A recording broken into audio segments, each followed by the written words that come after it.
Hello friends, welcome back to AkshWiki channel. இன்றைக்கி நம்ம சேனலில் எல்லாரும் விரும்பி சாப்பிட்ற கடலை பருப்பி எப்படி செய்கிறதுன்னு பார்க்கலாம். ஃபஸ்ட்டு நம்ம ஒரு 3/4 கப் வறுத்த நிலக்கடலையை பொட்டு எடுத்து மிக்சர் ஜாரில் போட்டுக்கலாம்.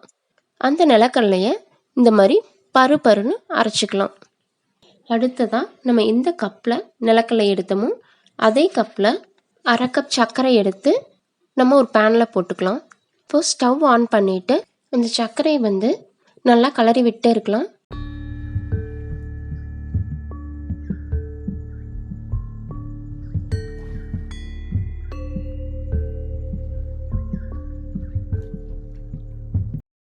பாருங்க, இப்போ சர்க்கரை நல்லா மெல்ட் ஆயிருச்சு.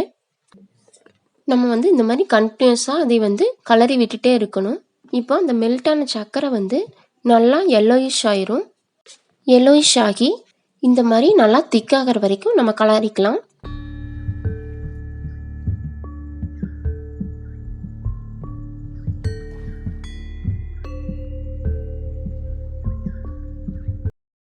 அடுத்ததான் நம்ம அரைச்சி எடுத்து வச்சிருக்கிற நிலக்கடலை உள்ளே போட்டு நல்லா கிளறி விட்டே இருக்கலாம். இப்போது இந்த நிலக்கடலையும் சர்க்கரைப்பாகும் நல்லா மிக்ஸ் ஆயிருச்சு. இந்த டைமில் 1 ஸ்பூன் நெய் உள்ளே விட்டுக்கலாம்.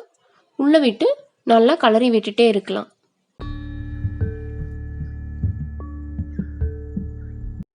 இப்போ பாருங்க, பேனில் நல்லா ஒட்டாமல் வந்திருக்கு. இந்த ஸ்டேஜில் நம்ம ஸ்டவ் ஆஃப் பண்ணிடலாம்.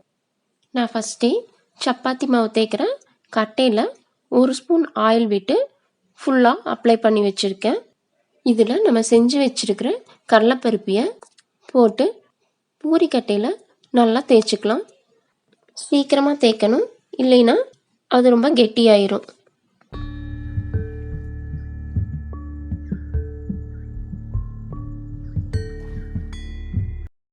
இப்போ நம்ம அதை நல்லா தேய்ச்சிட்டோம். ஒரு கத்தி எடுத்து நம்மளுக்கு எந்த ஷேப்பில் வேணுமோ அந்த ஷேப்பில் கட் பண்ணி எடுத்துக்கலாம். இது 2 நிமிஷத்தில் நல்லா காஞ்சிரும். இப்போ 10 நிமிஷத்தில் நமக்கு கிறிஸ்பியான கடலைப்பருப்பு ரெடி ஆயிடுச்சு. நீங்களும் ட்ரை பண்ணி பாருங்கள். உங்களுக்கு இந்த வீடியோ பிடிச்சிருக்குன்னு நினைக்கிறேன். அப்படி பிடிச்சிருந்தா லைக் பண்ணுங்கள், ஷேர் பண்ணுங்கள், சப்ஸ்கிரைப் பண்ணுங்கள். சப்ஸ்கிரைப் பண்ணும்போது மறக்காமல் சப்ஸ்கிரைப் பட்டன் கிட்ட இருக்க பெல் ஐக்கானை கிளிக் பண்ணுங்கள். தேங்க்யூ ஃபார் வாட்சிங்.